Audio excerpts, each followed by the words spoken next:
Hey there folks, it's Kylie at Games Unlimited, and I'm here with my picks of the week. I want to start off this week with a game that we just got a big restock of. That's Zombie Kids Evolution. This is a game I have talked a ton about. I have sung its praises. It is a cooperative legacy game that is very family friendly that you can play with kids. I've played it with my now 7-year-old and even with my 4-year-old, though we call that playing hard mode.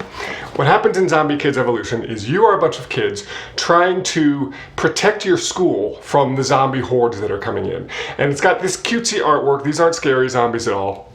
And what you have to do is take your character and travel around the board trying to eliminate zombies, because if you can never put enough zombies on the board, you have to put a zombie on the board every turn. If you can't do that, you're going to lose the game.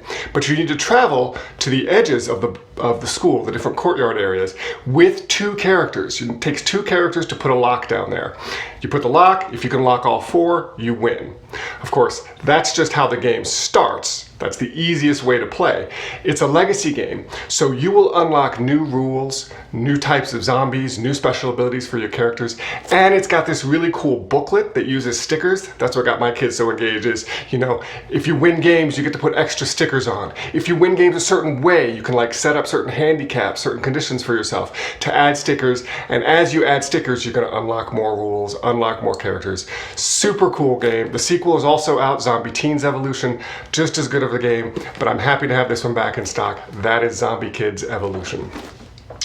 Next up is a game sort of pulling back from the archives. I saw this on the shelf and was like, oh yeah, I remember how much I love that game. I saw this at Origins several years ago, and we used to have this on the demo table back at the old store. Loved this one. That's Senshi.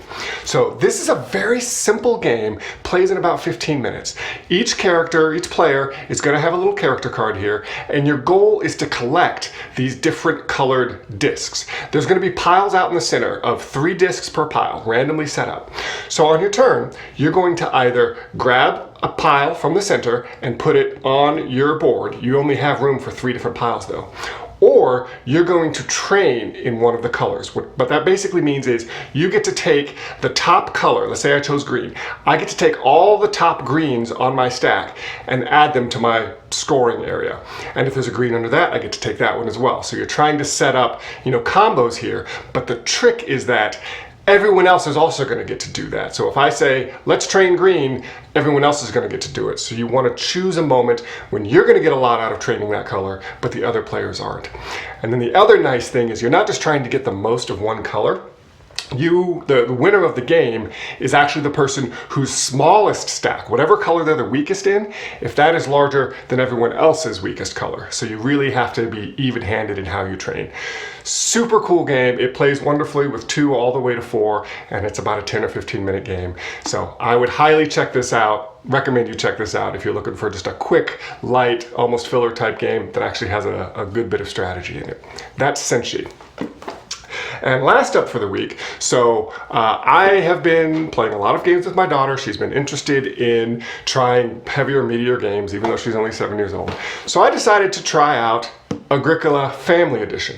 This came out a few years ago, and it's basically the idea of let's take Agricola, but make it a bit more family friendly. Now, this is not necessarily a children's game, but they've stripped away some of the more complex parts of Agricola, such as the drafting with the different major and minor improvements. And also, the game is much more freeform than the original Agricola, meaning you're not going to lose points for not doing certain things. You're going to get points for everything you do.